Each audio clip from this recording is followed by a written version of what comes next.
Hi students, today let us discuss about an important topic regarding vaccine. So vaccine, it is basically, we will be seeing about the PSM aspect of vaccine. So in PSM, vaccine is an important topic since it is preventive and social medicine.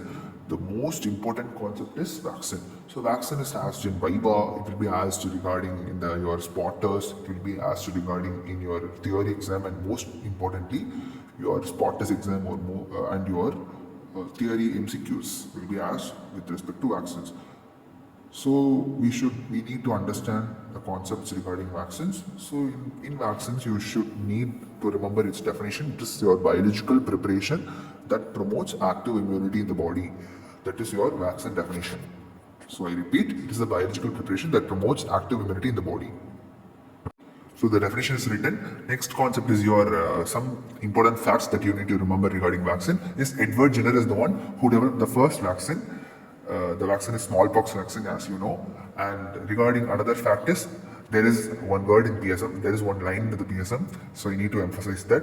Who is the pioneer of vaccination? The pioneer of vaccination is by the Chinese medicine. The Chinese are the one who are the pioneer of vaccine. This has been asked in TN MGR University. So next we will be discussing an important topic, that is types of vaccine. So there are several types of vaccine. Let us see one by one. What is live vaccine? That is live attenuated vaccine, killed vaccine, toxoid vaccine, recombinant vaccine, conjugate vaccine.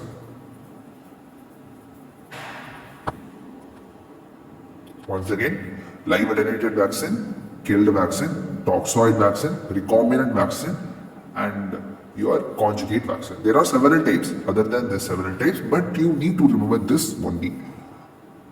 And there are something called combined vaccines. First, the live attenuated vaccines. Let us see about live attenuated vaccine. The live attenuated vaccine can be remembered with a mnemonic: boy loves crime. Boy loves crime is the mnemonic to remember your live attenuated vaccine. B for BCG, O for OPV, Y for yellow fever, and love is nothing but your live vaccine that denotes your mnemonic, right? And C is for chickenpox, R is for rubella, I is for your influenza, M is for your measles, and E is for encephalitis. That is your Japanese encephalitis. Not all strains of encephalitis, but some strains of encephalitis comes under your live attenuated vaccine.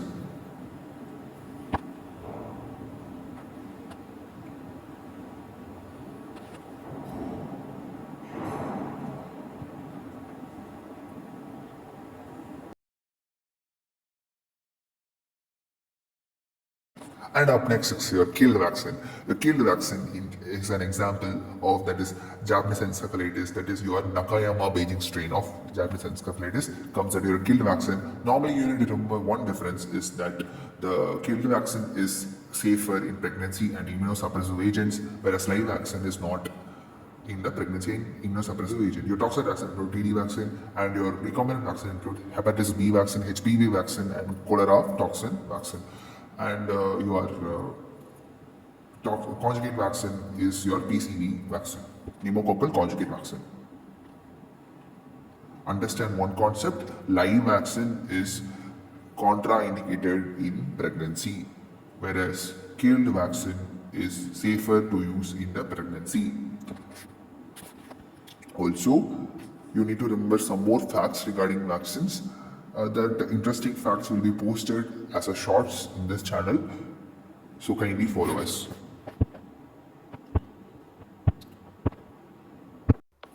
Next you need to remember is your national immunization schedule.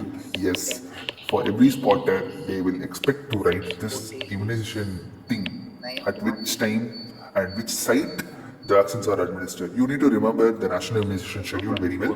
For that, you need to remember first the duration, that is your 0th dose, 6, 10, 14 weeks, and separately you need to remember 6, 14, and 9th month, 16 to 24 months, 5 to 6 years, and 10 to 15 years. So first remember the duration, next the vaccines. So 0th dose include your BCG vaccine, your hepatitis B vaccine, and your OPV vaccine.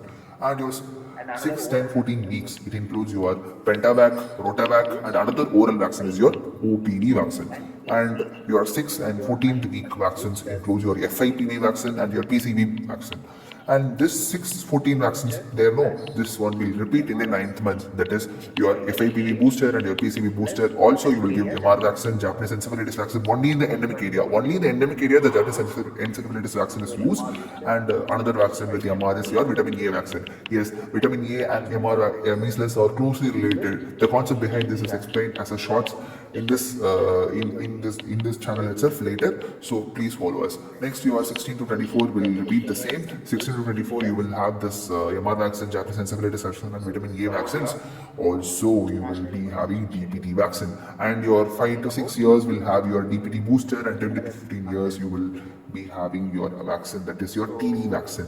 So this is about your national immunization schedule. Just a recall: 0, 10, 6, 10, 14, your 16th month, your 9th month, your 16 to 24 months, your 5 to 6 years, and your 10 to 15 years. The national immunization schedule is very, very important. So you need to remember this.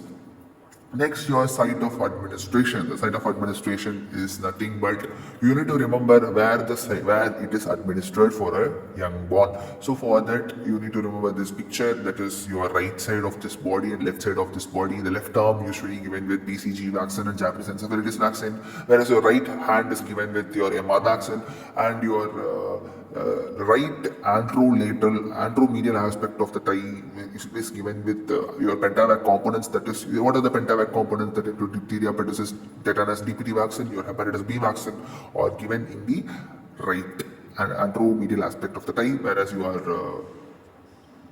left thigh will be given with your left thigh is given with your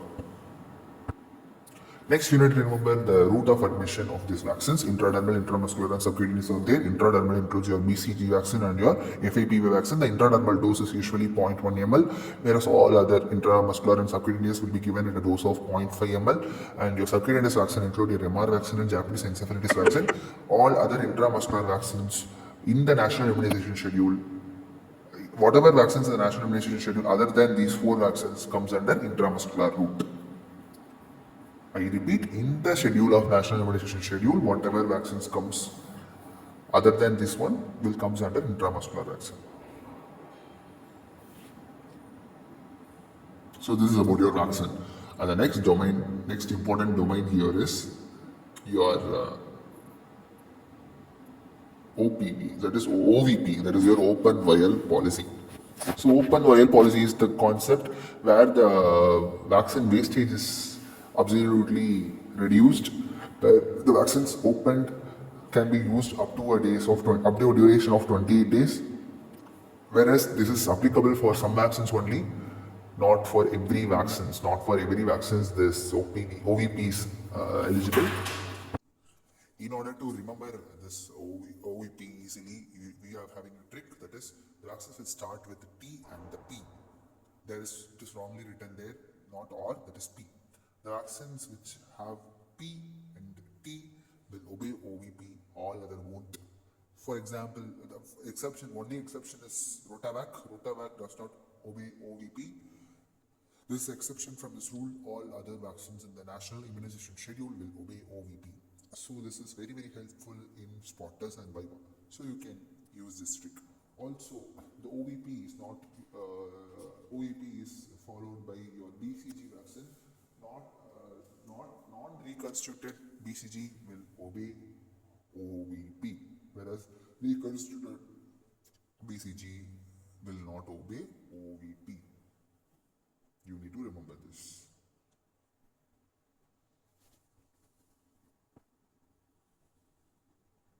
And your another domain is your cold chain equipment. Your cold chain equipment is the key factor to maintain the vaccine quality across from the production till the site of admission.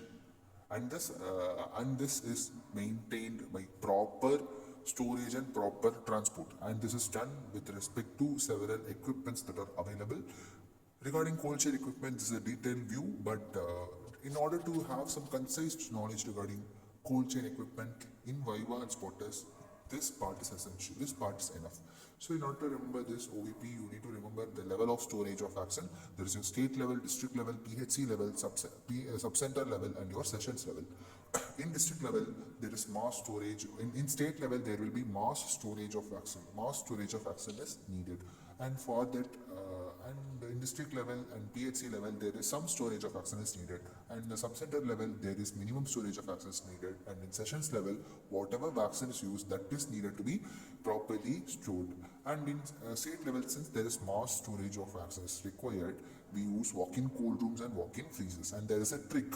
Wherever the freezers comes, the temperature will be -2 to -20 to -30 degrees Celsius. Such a great -20 to -30 degrees Celsius of vaccine storage is essential to store large number of OPV vaccine, large number of OPV doses.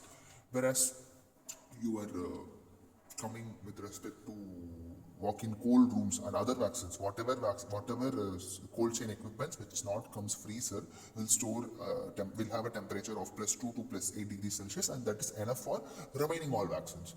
Whereas your -20 to -30 degrees Celsius is a large number of cold, that the large number of cold is enough to store your OPV vaccine at a large dose.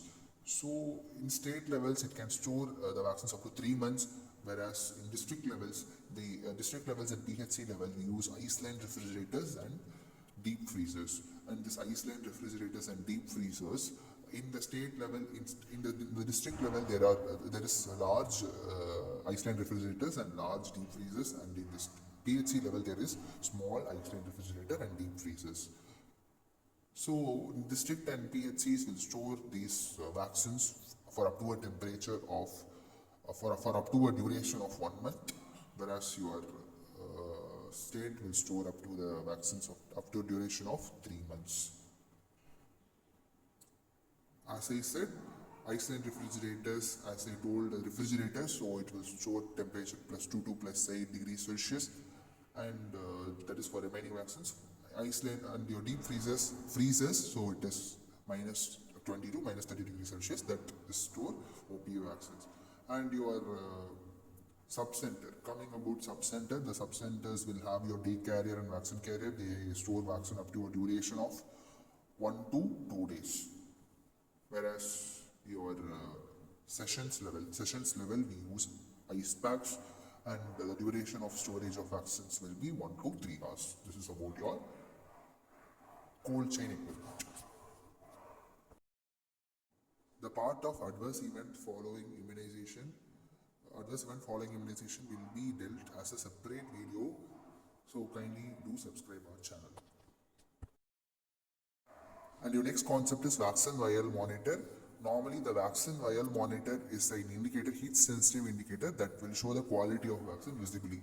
Normally the inner square and outer circle, the inner square should be brighter and outer circle should be darker. If it is opposite, then the vaccine should not be used.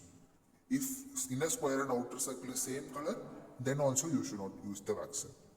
So that is a key part regarding vaccine vial monitor. There is another test called Shakes test. This Shakes test is done with the comparison with the already damaged or already destroyed vaccine. That is compared with the examined vaccine. If the vaccine is shaked, and after shaking, the quality of vaccine is compared with that of the destroyed vaccine. If it is matching, then the vaccine is destroyed. If it is not matching and it's different and it is showing some gradient in the vaccine, follow us for more interesting videos.